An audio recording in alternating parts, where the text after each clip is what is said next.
ازيكم؟ كلنا عارفين انواع كلاب الرعاية المشهورة زي الجيرمان شيبرد والمالينوا وكمان البوردر كولي.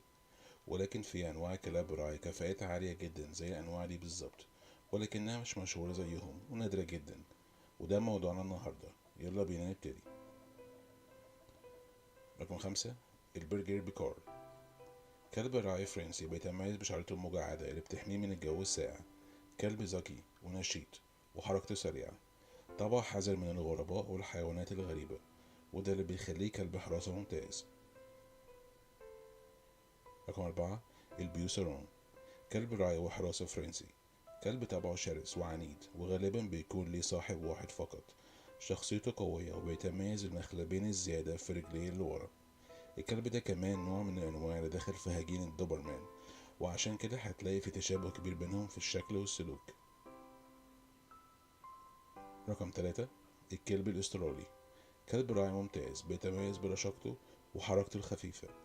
ذكاؤه حاد وتركيزه قوي جدا. يقدر كمان يكون برعاية البط والدواجن عموما. كلب مش شرس في العموم ومحب جدا للناس وشخصيته ودودة. طبع وفي تجاه صاحبه وأسرته. رقم 2، البريار. كلب رعاية فرنسي بيتميز بفروته الكنيش اللي بتغطي جسمه كله وبتحميه من درجات الحرارة المنخفضة، وكمان بتحميه من هجوم الحيوانات المفترسة. كلب ذكي جدا ومطيع. طبعه حنين مع أصحابه وأسرته. غير شرس مع الحيوانات التانية، ولكنه بيدافع ببسالة عن القطيع بتاعه وقت اللزوم.